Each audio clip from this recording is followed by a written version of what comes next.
Aujourd'hui, nous sommes réunis pour commémorer la Réformation qui est née le dimanche 31 octobre 1517 à Wittenberg, en Allemagne. Martin Luther, moine augustin et professeur d'université, a affiché sur la porte de l'église 95 thèses qui représentent une dispute sur la puissance des indulgences. Ce moine est saisi par les offenses répétées envers Dieu et son Église. Cependant, Dieu a permis bien des réformations dans l'histoire de son peuple, de son Église, et la réformation que nous commémorons aujourd'hui est l'une d'entre elles.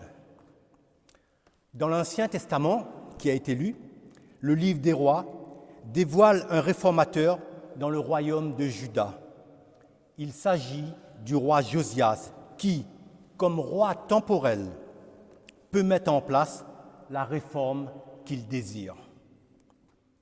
Dans le Nouveau Testament, et plus particulièrement dans les évangiles, Jésus appelle à une réformation des cœurs, à un retour à la parole de Dieu, ce qui n'est pas du goût de tout le monde. Jésus n'est pas un chef temporel, mais éternel. Les chefs tenteront de briser la réforme qu'il veut mettre en place, pour laquelle il donne sa vie. Puis, nous avons Luther, Calvin et tous ceux qui les ont accompagnés, qui ont ardemment désiré que la réforme des cœurs reprenne le flambeau. Et pour finir, il y a l'Église d'aujourd'hui qui a besoin de se réformer encore et toujours. Josias, Jésus, Luther. Notre premier point sera la réforme de Josias. La réforme de Josias. De Josias, la Bible dit « Il fit ce qui est droit aux yeux de l'Éternel, et il marcha dans toute la voie de David, son père. Il ne s'en détourna ni à droite ni à gauche. » 2 Rois 22, 2. C'est le seul roi dont il est parlé ainsi, car sa réforme a été exceptionnellement aboutie. Depuis son grand-père Manassé, qui a régné de 687 à 642, la loi a été égarée par le peuple et le peuple s'est corrompu. Son fils Amon, c'est-à-dire le fils de Manassé, qui a régné de 642 à 640, a fait de même. En près d'un demi-siècle, le royaume de Juda a abandonné l'Éternel. La loi, qui est le fondement de la sagesse, doit être considérée comme un privilège reçu et non un joug pesant. Dieu avait alors dit à son peuple qui détenait ses commandements et ses lois. Je lis seulement dans le livre du Deutéronome, seulement prends garde à toi et veille attentivement sur ton âme tous les jours de ta vie, de peur que tu n'oublies les choses que tes yeux ont vues et qu'elles ne sortent de ton cœur. Enseigne-les à tes enfants et aux enfants de tes enfants. Deutéronome 4.9. Et d'ajouter, ces commandements que je te donne aujourd'hui seront dans ton cœur. Tu les inculqueras à tes enfants et tu en parleras quand tu seras dans ta maison, quand tu iras en voyage, quand tu te coucheras et quand tu te lèveras. Deutéronome 6.6. Le constat est que le royaume de Juda s'est tourné vers d'autres dieux et a même favorisé le syncrétisme en un demi-siècle. Josias est monté sur le trône à l'âge de 8 ans, mais c'est la 18e année de son règne, soit lorsqu'il est âgé de 26 ans, qu'une découverte va venir bouleverser le royaume. Josias aime l'Éternel et veut réparer son temple. C'est à l'occasion des travaux que le grand prêtre Hilkia trouve le livre de la loi, livre que les sacrificateurs descendants des Lévites avaient la charge de garder, Deutéronome 31:9 et 31:26. À l'écoute des paroles de ce livre, il pourrait s'agir du Deutéronome et non de toute la loi, Josias déchire ses vêtements. Le livre des rois explique que la colère de l'Éternel est bien grande et s'est enflammée contre nous parce que nos ancêtres n'ont pas obéi aux paroles de ce livre et n'ont pas appliqué tout ce qui est écrit. Une première constatation peut être faite. Les situations dans lesquelles le monde se trouve sont davantage le résultat d'un choix spirituel qu'un choix politique qui en découle. Quel est le choix de Josias? Remettre Dieu à la première place. C'est alors que les réformes religieuses commencent et se mettent en place les unes après les autres. Josias détruit les idoles, les hauts lieux et renverse les autels. Josias s'applique dans son cœur et dans ses actes à honorer l'Éternel et lui rendre un culte qui soit conforme à sa volonté, qui soit conforme à sa parole. Malgré la chute du royaume du Nord, en 586 avant Jésus-Christ, le royaume de Juda s'était laissé gangréner par l'idolâtrie et n'avait pas ouvert les yeux ni son cœur à la parole de l'Éternel. Et ce, malgré les avertissements des prophètes comme Jérémie, Sophonie, Habakkuk et Naoum. Dieu a déjà condamné Juda. Pourtant, Josias entreprend sa réforme. Il aurait pu se dire, à quoi bon? Dieu a déjà décidé. Mais comme serviteur de Dieu, Josias raisonne conformément à la parole qui dit que le juste pratique encore la justice et que celui qui est saint se sanctifie encore. Il n'y a pas de logique de temps ou de raison pour se conformer à la parole de Dieu. Ici, Josias entreprend la réforme religieuse par amour de Dieu. Oui, malgré la condamnation de Juda, Josias a continué sa réforme, il a fait sa réforme. C'est vrai, d'un point de vue négatif, si on est négatif, on pourrait se dire, mais ça a servi à rien, puisque le peuple a été condamné. Mais si, ça a servi. Parce que la réformation de Josias a permis de remettre la parole de Dieu au centre, de faire un retour aux sources. Même si le peuple a été déporté en Babylonie, mais le peuple a été déporté avec la parole de Dieu au centre. Et c'est ce qui a permis au peuple de Dieu de résister en Babylonie. Quand nous prenons des exemples comme Daniel, qui n'a pas voulu se courber, se prosterner devant les idoles, la reine Esther, Mardochée, les compagnons de Daniel, c'est parce que la réforme de Josias a abouti. C'est une des plus grandes réformes de l'Ancien Testament, la réforme de Josias. Même si Dieu a décidé du châtiment de Juda, il est important qu'il ait la connaissance de la parole et la compréhension de ce qui lui arrive. En déportation, le peuple de Dieu se relève, se tourne vers Dieu et s'humilie. Il reviendra en Israël, fortifié dans sa foi par la parole de Dieu.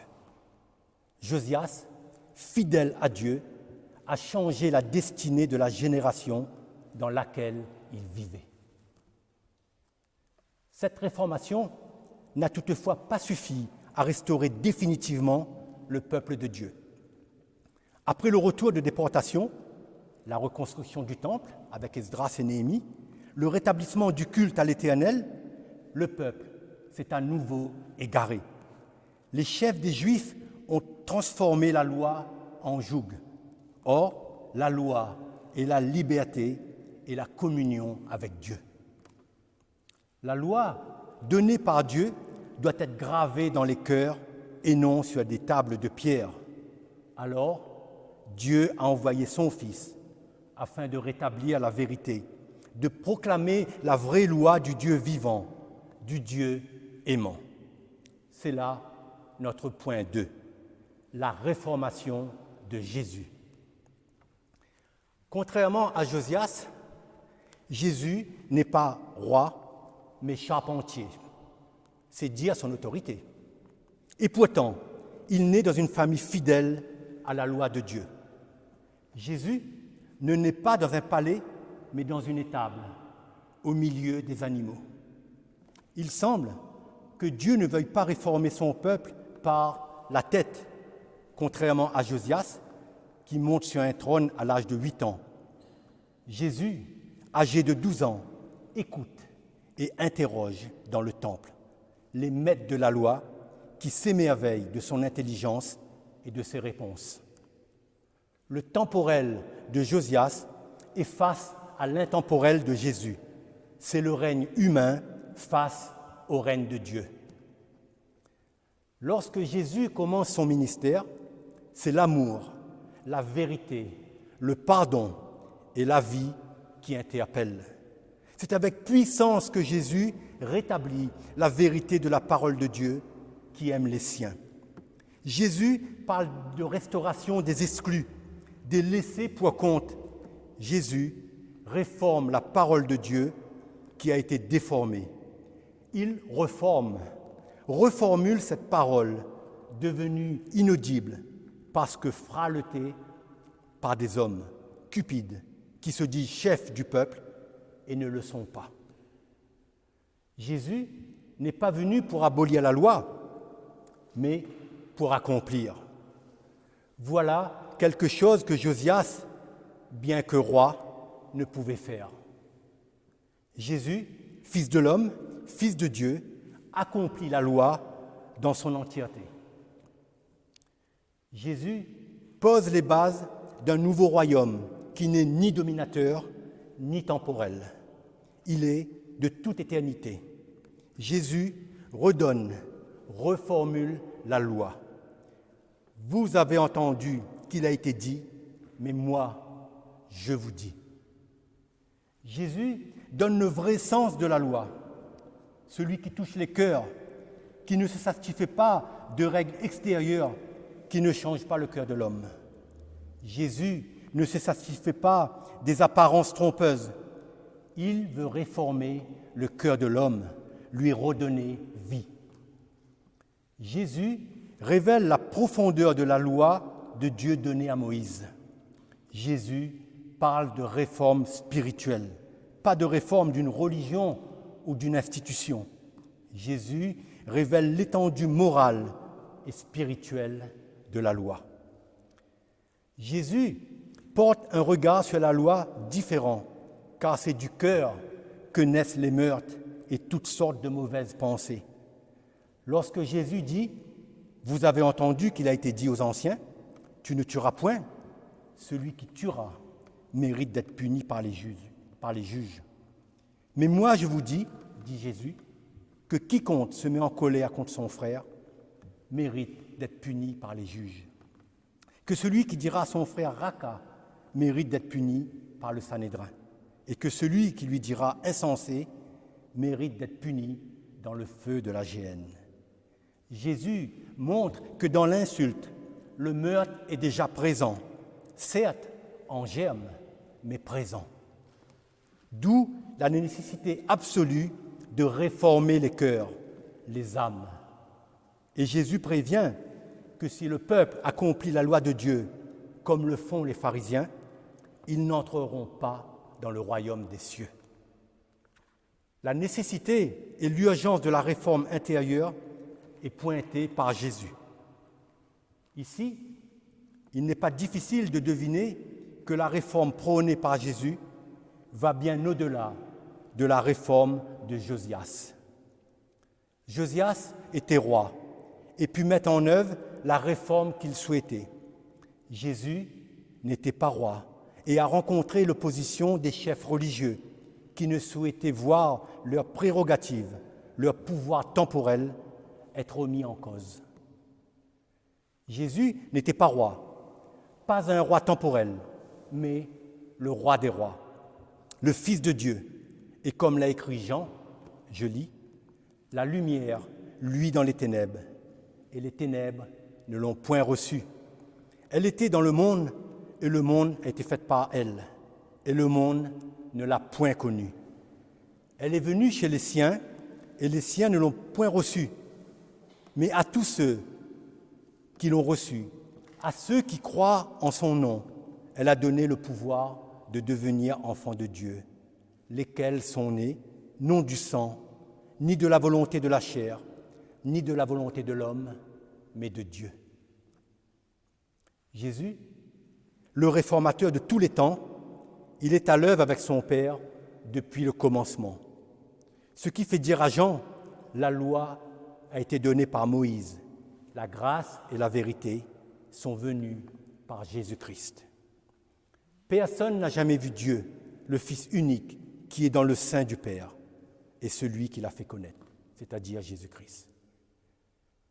La réforme de Josias dans l'Ancien Testament et la réforme de Jésus dans le Nouveau Testament nous montrent le chemin parcouru au fil des siècles. Jésus dit « Je suis venu afin que les brebis aient la vie et qu'elles soient dans l'abondance. » Ici, il s'agit d'un enjeu spirituel. C'est le salut du peuple de Dieu dont il est question. Jésus, Fils de Dieu, fidèle à son Père, a changé la destinée de la génération de ce monde par le don de sa vie. Pourtant, bien que Jésus, le bon berger, ait donné sa vie pour ses brebis, force est de constater que l'état du monde ne s'est pas vraiment amélioré et que l'état de l'Église laisse à désirer. La réforme de Jésus aurait-elle été vaine? Non. Dieu connaît le cœur de l'homme, sa versatilité, ses faiblesses, son égoïsme, sa soif de pouvoir, sa volonté de régner. Mais dans son amour, dans sa patience, Dieu est toujours agissant et prend soin de son troupeau. Malgré l'enseignement des apôtres, des pères de l'Église et de tous les serviteurs fidèles à sa parole, l'ennemi est venu et a semé l'ivraie parmi le blé. Les fausses doctrines sont apparues et le dieu Mammon, ou le dieu de l'argent si vous préférez, a eu droit de cité ou de place dans l'Église. Aussi, vu la déliquescence ou la ruine de son Église, il a envoyé des hommes, dont Martin Luther, pour relever, réformer ce corps dont il est la tête. Nous en arrivons au point 3, la réformation de Luther. Comme dit précédemment, c'est en 1517 que Luther affiche son désaveu contre les indulgences en placardant 95 thèses sur la porte de l'Église. Cependant, il est important de rappeler qu'un précurseur de la réforme protestante a existé. Il s'agit de Jean Hus, théologien et universitaire tchèque, excommunié en 1411 et supplicié, c'est-à-dire brûlé vif en 1415.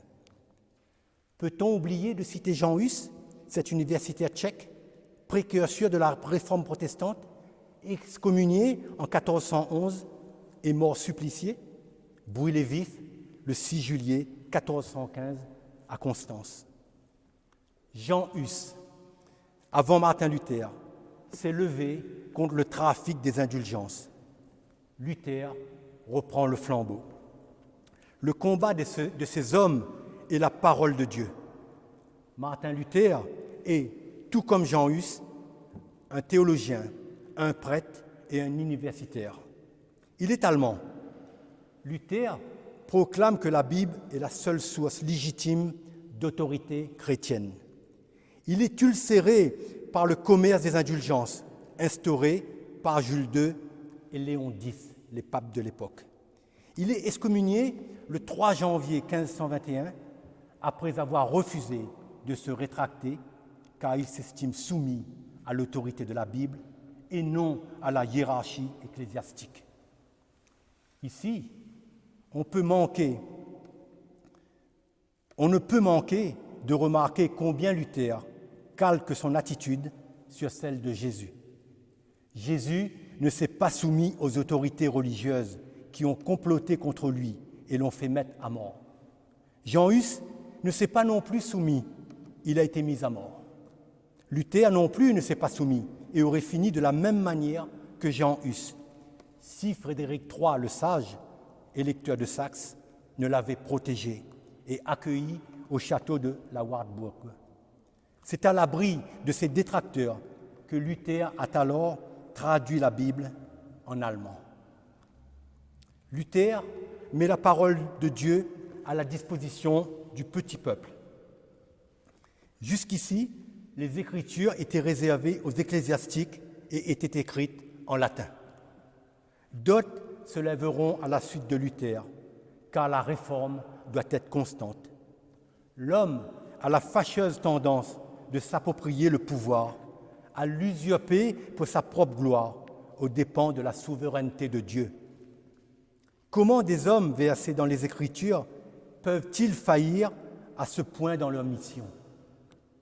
Dieu est souverain et veille sur sa parole, quoi que fassent les hommes. La réforme entreprise par Luther et suivie par d'autres montre combien la réforme doit être constante. Elle ne peut sonner comme un temps fini, statique. Nous en arrivons à notre propre réforme que l'on peut considérer comme le point 4 et la conclusion. La réforme peut être comparée à la conversion. Lorsque Jésus vient habiter en nous, nous commençons par un nouveau chemin de vie qui va nous changer au fil du temps. Nous allons réformer nos cœurs en vue d'être conformes à la parole de Dieu. Aujourd'hui, nous fêtons une réformation qui nous a libérés d'un joug religieux et ne devons pas céder à un autre joug, celui du monde qui peut nous attirer et nous éloigner de Dieu. Jésus nous appelle à vivre le décalogue à la lumière de sa réformation.